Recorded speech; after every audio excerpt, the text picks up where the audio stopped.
Good afternoon, everybody. Thank you all for joining us. This is the fourth stakeholder meeting we've had about using surplus excavated soils to reclaim quarries, sand pits, gravel pits, and development sites. And I think what we're here today to do is to really kind of report back to you about where we are. But before we do that, do we want to run around the room? So we do have people signed up to participate on the web, which means that they're going to need to try and recognize people's voices. Do we want to try and go around the room quickly? Or is there a way to do that? No. No? Okay. Just get going. Yeah, just when you speak and we get you the microphone, just like we did before. Please identify yourself. And we have somebody here who's watching the questions coming in through the webinar, so we'll be able to ask those questions and hopefully discuss them. So we really have two things on today's agenda. One is DEP's short-term strategy for implementing Section 277 of the 2015 state budget. And the second is a longer-term strategy that we want to start talking a little bit about, sort of a conceptual model that is going to, eventually going to start hanging some meat on the bones. The point of, we want to issue a very short interim policy. It's been tentatively dubbed COM 1401 instead of 9701. Only a few years in between there. And I think the point of it is, the most fundamental takeaway message is to put everybody on notice that for fill projects that are going to be taking in more than 100,000 cubic yards of excavated soil, that MassDEP is planning to issue site-specific approvals for those receiving locations, and that for the time being, until we get regulations in place that will establish a more formal permit process, we're planning to issue those site-specific approvals as administrative consent orders. They will be issued under the authority of Section 277 of the 2015 state budget, also under the authority of Mass General Law, Chapter 21E, Section 6, which already authorizes the department to issue regulations and permits that are designed to prevent releases of oil or hazardous materials into the environment, and also under the authority of Mass General Law, Chapter 111, Section 150A, and the solid waste regulations, because there's a connection. We don't want to be creating new solid waste disposal sites because we're trying to keep this stuff out of our solid waste regulatory scheme. So that's basically the authority. The interim policy, as we've been conceptualizing it, is going to apply to any fill project that is going to take in more than 100,000 cubic yards of soil. And that's going to include quarries, sand pits, and gravel pits, which are clearly addressed by Section 277, and other large fill projects, in other words, taking in more than this amount of soil, at other types of locations where the authority, the more direct authority is Section 6 of Chapter 21E. The interim policy is going to establish that the soil that these receiving locations take in can have no more than de minimis quantities of solid waste, which includes both municipal solid waste and C&D construction and demolition debris. And for the time being, each site-specific approval will set a de minimis level. And there's going to have to be standard language that the fill projects won't result in the creation of new reportable releases under Mass General Law, Chapter 21E. So, implementation. We're going to need to look at proposals for particular receiving locations, and we're going to be looking for each proposal to include a few things. One is a description of the soils the project is planning on receiving, types of soil, probably maximum contaminant, maximum levels of oil or hazardous materials that you're planning to take in, the characteristics of both the receiving location and the surrounding area. Is it in a potentially productive aquifer? Is it not? Are there wetlands nearby that the project could be impacting? What are the land uses surrounding the project? So identification of sensitive receptors that could be affected, that kind of thing. We are going to be looking for a proposed soil management plan that will talk about how the receiving location is going to document and keep track of what it is taking in terms of quantities and types, and how it's going to be managed at the receiving location.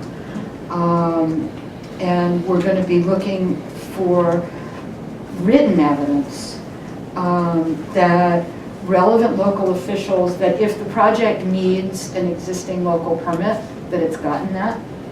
So if there's wetlands jurisdiction, if you need a reclamation approval from your municipality, that whatever it is, that you've gotten that. We're going to be looking to make sure that the chief municipal official and the public in the surrounding area have been notified about the planned project and about the fact that the proposal is to fill whatever this receiving facility is with excavated soil. And we're going to be looking for written approval of the chief municipal official of the town that the project's located in. And that may include, at the chief municipal official's discretion, approval by the municipality's legislative body. And I'm using that phrase very explicitly because we have 5 forms of town government, municipal government here, and it's going to be whatever it is, be different for the city of Boston versus some of the small towns out in Western Mass. And then you can look for requirements in your ACOs that will include your plans for implementation of a detailed soil management plan and detailed stormwater management plan. We don't want to be creating runoff problems in the surrounding area. If your project is in an area that has where there are wetlands nearby, we're going to be looking to see how you're planning to prevent impacts for the wetlands. We're going to be looking for a plan for communicating with the public and involving the public to the extent they want to be involved at key points in the project's implementation. We're going to be looking for oversight either by an LSP or another qualified environmental professional. And there may be some opportunity to talk about a third-party inspector as part of the mix. Obviously, however, you're going to need to make sure you're complying with all the applicable state and local and federal laws and regulations, and plans for both addressing and primarily plans for preventing nuisance conditions. But I think we may also be looking for contingency plans, which is something we do on the recycling side, where we actually require the facilities that take in material to have a contingency plan for if you have nuisances, here's how you're going to manage it. It's a matter of recognizing that things happen. And they're not always preventable, but we need to make sure that they're going to be managed. You will also see, I think, in a standard condition in our administrative consent orders, that there are going to be stipulated penalties for noncompliance. So we'll work those out right off. So we're hoping that we are going to publish this soon. I think it's under review now. And it's short, it's a couple of pages. We've managed to keep it to 2 pages. Double-sided. Yeah, right. We tried to keep it to 1, but it didn't quite work out, even with all these things in it. And what we're hoping is that that is going to sort of make a clear statement of this is how we intend to operate with these large projects between the time the policy is issued and the time that we actually have regulations promulgated. So we have a, Randy, is there somebody with a question? No. Technical issues. Okay. Yeah, it just went out. Okay, so I think, I don't know, we don't have an exact sense of timing on when this might be issued, but the point is to really kind of get the ball rolling here and make a clear statement of what we're going to be expecting. We know there's going to be an interim period. It takes us a long time to do regulations, so we at least need something operating during this period, particularly for implementing Section 277 of the 2015 state budget. So are there questions about this? Mr. Heckman, and I'm going to have to do this thing again. Please tell people who you are. Matt Hackman. So a lot of terms that you just used would require definition, but the qualified environmental professionals, who are you conceiving of as QEPs? Would they be the same, for example, as you use on your MSRs, now your material shipping record definition of a qualified environmental professional?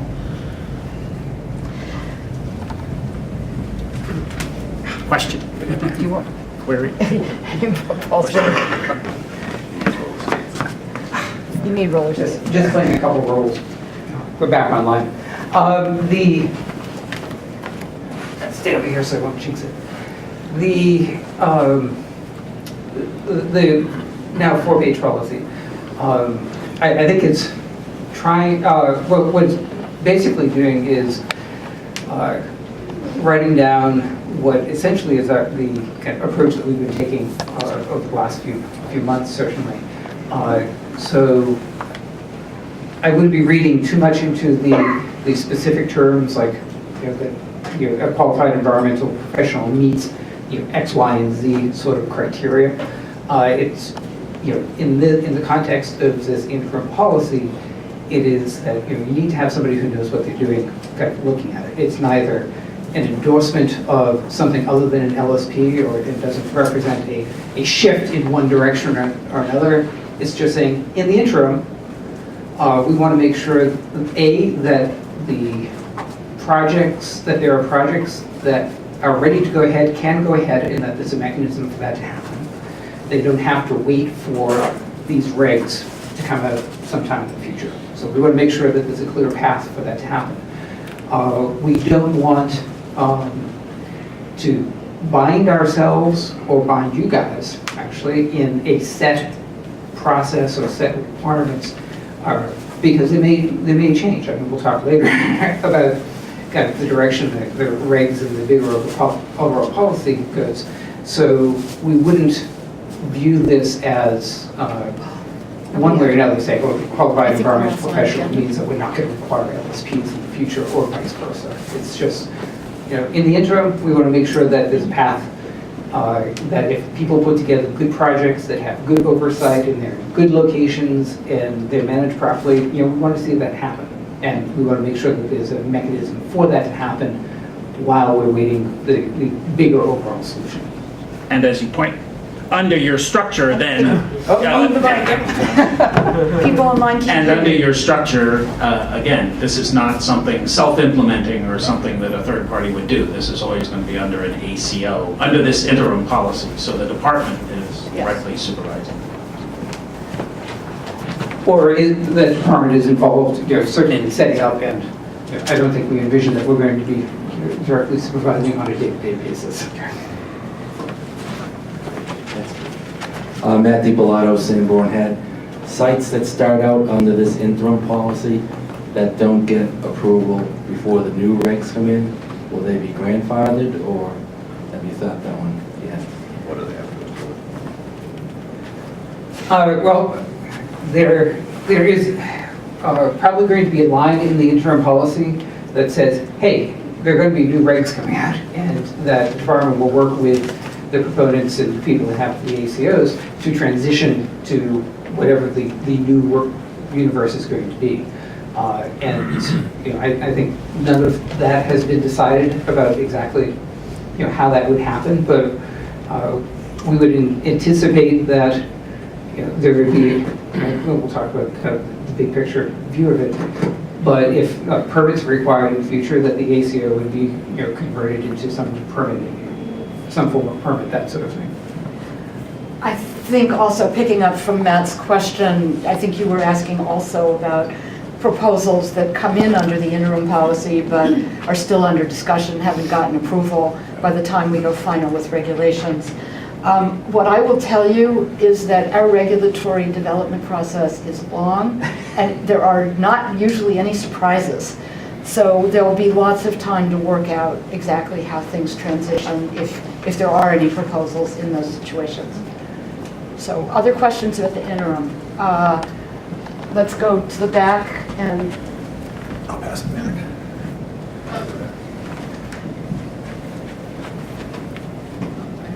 Nope, I think it.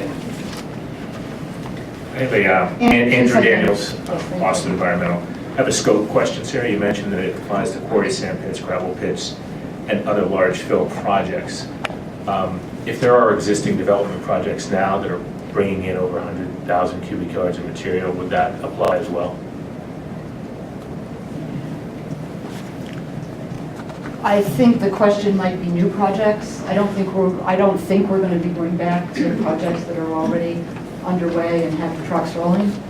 But certainly moving forward, we're going to be looking at the large fill projects, things taking in over 100,000 cubic yards.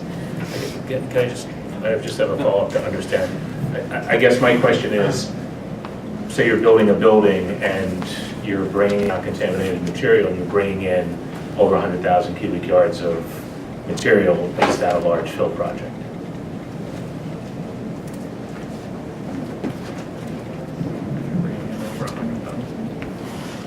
I think it could be. If it's more than 100,000 cubic yards, that's good. That's a project that you'll be bringing in material for a while, not a short job. Thanks, Rick Stromberg.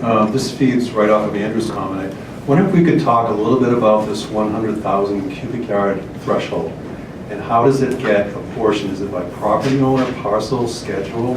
How does this get defined? Could it be in could someone carve up a development into phases over a certain period of time? And is that therefore under 100,000 per parcel, or how does that work? I think that the idea is that we're talking about the receiving location. So it's an operation that is going to be bringing in more than 100,000 cubic yards. We're not talking about the generating sites. We're expecting that for fill sites that are that big, you're probably going to be taking soil from a variety of locations. But if it But if happens we to be, segment, Get them with it. this is why a simple one-page policy already is done in 4 Don't let me pages. mess the camera up, but there's no one for me to Are, buy. and trying to keep it nice and again, the basic message is if you have one of these big projects, then you should be coming to us and talking to us. I mean, that's the basic message. And I think they're in trying to have a nice, simple policy and come and talk to us. We're trying to focus on details for this bigger reg writing rather than kind of doing all that work and trying to fit it into the interim policy. That said, I think the initial cut, and this isn't DEP policy, but I think the initial way we look at it is if there's a big project that happens to span 5 properties, it's one project, and we would view it that way because it would be bringing in thousands of trucks of carrying soil over a long period of time, and that seems to be within the scope of both Section 277 and Section 6 of Chapter 28. Wendy, did you have still a question? Yep, just a quick one. Wendy Rundle with the LSPA. You've emphasized a few times about how long it takes to write regulations, so I'm wondering if you're expecting that the regulations will come out after the June 30th deadline that was in the amendment, and that this policy then will cover DP and everyone else until then. Thanks. The point of this policy is to bridge the gap, whatever it is. If we can get regulations done by June 30th, I think we would like to. But we don't know exactly what delays are going to come around. I mean, we've got a new administration coming in and people are going to want to find their feet and think about this a little bit. So I think it's a little too early to really put a deadline on the regulations. And I will say that Section 277 requires us to come out with a regulation or guidelines or policy. So technically, for the attorneys in the room, I think we may have complied. So, Gary, do you want to qualify that? You look like you want to say something. Gary Moran from DEP. I just do want to emphasize that, I mean, our goal is still to meet that deadline. I think Sarah is reflecting the reality of a lot of changes going on and how much discussion needs to be to get this right. But we want to meet that deadline. I think the schedule we laid out and the pace of these meetings in recent weeks sort of showed that. We want to have a good framework, a package together by the time we get into discussions with the new administration on this. We're doing everything we can to meet that deadline. Right. Okay, questions over here? More questions on the interim policy? Yes. Craig Blake from Woodard Curran. We talked about 100,000 cubic yards of material. It's a big number, but that's one truck a day for a year. I mean, sorry, one truck an hour each day for a year. I mean, that's not a traffic impact. It's really not a nuisance impact. I'm assuming that you're assuming that the 100,000 cubic yard inference in the law is for the totality of the project rather than per year. So if you have a 20-year project, that's even 100,000 cubic yards over 20 years is pretty small in terms of the number of vehicle traffic that you're going to be generating.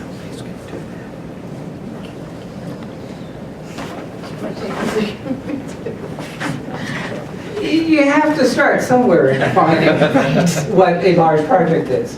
And especially for what hopefully will be an interim policy for a short period of time, which basically says, come and talk to us if you have a big project. We wanted to give some clarity as to basically when you don't need to come and talk to us. If it's less than 100,000 cubic yards, then you don't need to come and talk to us about it. If it's above that, let's come in, we'll talk, we'll work it out. If you have a better idea that would give you the clarity and certainty that we all want, we would certainly be open to hearing it. But in the interim, at least until we hear a better idea, then drawing the line at 100,000 cubic yards seems as good a place as any to start. But again, we welcome any suggestions, except for just leaving it as a big project. It has to be defined a little bit better. And we recognize that part of that is the time period, but listen, we're talking about volumes, and going into a filling project, you generally have an idea of how much fill you need by how big the hole is. You might not know how long it's going to take, and it may take as long as our regulations. It may take even longer. But at least the volume is something that's hard, it's physical, it's measurable, and you should know before you go into it. Just one point before we pass the mic to Deborah, and that is that I think you will probably also see a note in this interim policy that the final regulation on this topic may be broader in scope, may be deeper in terms of the more specific requirements. But again, this is an interim policy that's going to get this started. Deborah Chabal from Haley and Aldrich. I have a question, I have a comment and a question. I think on most construction projects, they have a schedule that say, you know, how the cut and fill plan is going to work and how much time it's going to take to do the fill part of it.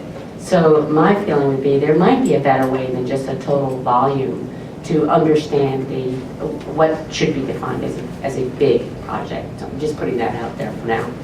I can't say right now. And then my question is, this process sounds kind of familiar to me as a process that's been used for, you know, receiving facilities over the last couple of years. And can you tell us how long it has taken to get those ACOs negotiated? Because every day that goes by on a construction project where you're waiting for a permit is a day too long. Just a question, are you thinking of the landfill closures when you're No, talking I'm thinking about? of the St. Mary's. The cemetery project. Yeah. At this point, I don't think, we're certainly not going to have fees and money back guaranteed timelines because we don't really have permits. We don't have regulations yet. But I think that what you will find is that as we do some of these and frankly, the project proponents get a better understanding of what a good application is going to look like, you'll see that some of those timelines may get shortened. But what did it take for some of the ones that you voted? Well, just- the one, There's only one. nice Only sign one. one out there at St. Mary's, once, and that was the first one, so there was some kind of spinning around trying to figure out, okay, you know, how are we even going to do this? And then, but you know, it can be done, you know, relatively quickly, and you know, with that one as a model, you know, basically the department has committed to putting in, you know, the resources to make them happen. And you know, I think for any others that are out there, I think we're waiting on proponents to take the steps, and that we're ready and willing to do it. So the timing. Well, I was involved in it, so the people in Northeastern who aren't here. You know, I think that was a matter of a couple months to. Once we got, probably less once we got a complete application. Janine, are you talking about this point? Yes. Excuse me. Please say who you are, so we can talk about you. Hi, I'm Janine Comerford with Haley and Aldrich. My question is, given that there will be an internal review process by DEP, can you give a sense of what groups will be part of that process?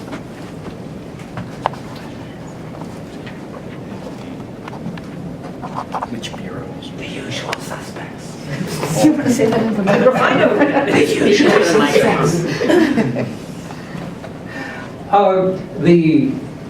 The ACOs that are currently under negotiation are primarily being they worked on with the regional staff.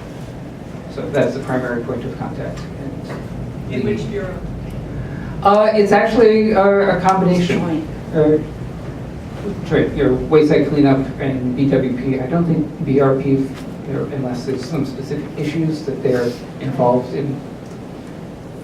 But I think it also, pretty much directed by the regional director is involved, so they coordinate. Thanks. We'll take a couple more questions. Matt DiPilato again, Sanborn Head. A hypothetical to try to build on Deborah's question. The schedule is a real issue for construction projects that are primarily construction projects and not fill projects. Mm-hmm. And we haven't run across a lot of those. No, I don't think there will be a lot of them. But my question was, if you made your plan that you were only going to use natural soils that were clean, That was for you. Would that allow the process to be expedited? I mean, basically, you're going to take soil from clean sites with a history of being undeveloped to clean sites and no history of industrial or otherwise development. I'm just trying to think about the level of characterization that's going to be required and that type of thing, and could be, could be an issue, particularly schedule-wise. Won't hold you to the answer. He said after he passed the microphone that he will not hold me to my answer, just for the record. Well, first, like I would say, we haven't had a lot of these large, fill material being brought in for construction projects. So to the extent that you guys have some that you are working on now, and that we can look at as examples, or you have some in the pipeline, then basically, again, what this policy says is come and talk to us, and we'll work out an appropriate way of doing it through an ACO. There's a lot of flexibility in this for us to use it as a learning process, and to make sure that we're having the right level of oversight, the right amount of controls, etc. But so far, our major experience is soil flowing in the other direction from many locations going to one with the purpose of filling, creating the fill. So that said, I don't know at the time it would be, I think we do recognize that there are different things, and we'll talk about it a little bit later, that go into kind of the level of oversight and the level of control and the level of comfort, and some of and how you balance all of those. And one of those is the source of the soil. What is it? Where is it coming from? How much do you know about it, etc. And the basic question of which I view as kind of a circular argument is, well, if you know the soil is clean, do you need to sample it? Or do you need to sample it as much? And it becomes this, how do you know it's clean? Well, so that's, what is the level, what are all the factors that go into that decision, that determination?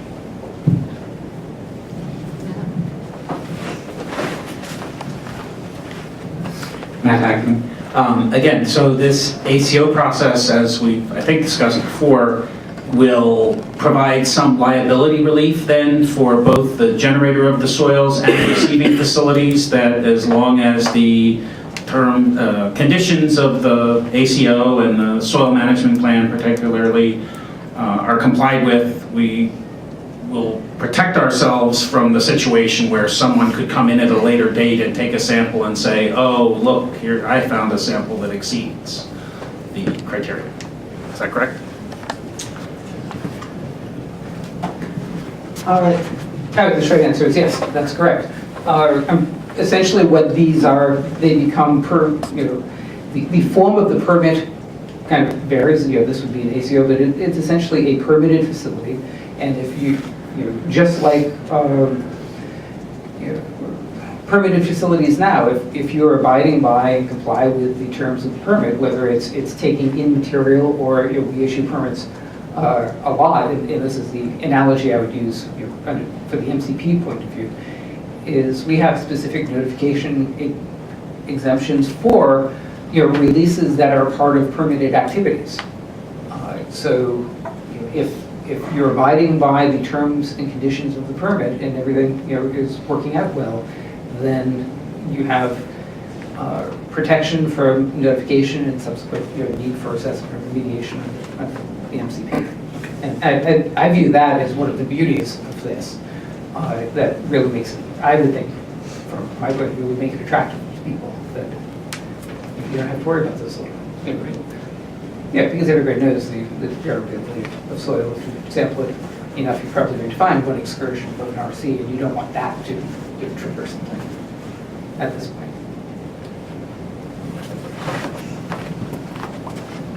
Rich Clayton, Kleinfelder. So carrying on from that, might that liability protection also be extended to the contributors? At this point, I'll qualify all of my answers by, I'm not a lawyer. So if I think the lawyers in the room, right, Terry? would want me to say that, if you have real legal questions about your potential liability, please consult your own lawyer. Not me playing lawyer, and even not the firm. One team. That's not our role. But, having given you that caveat, I mean, one of the things that we generally would look at for somebody who's generating the soil, excavating the soil and looking to ship it is, are they sending it to a facility that is permitted to accept that? And if they are doing the right thing and they're sending it to a permitted facility, then I mean, that's what we want to happen. So we wouldn't want to kind of turn it around and then penalize them for that. Okay, is that it on this interim policy? I think that this is something we are hoping to get out soon.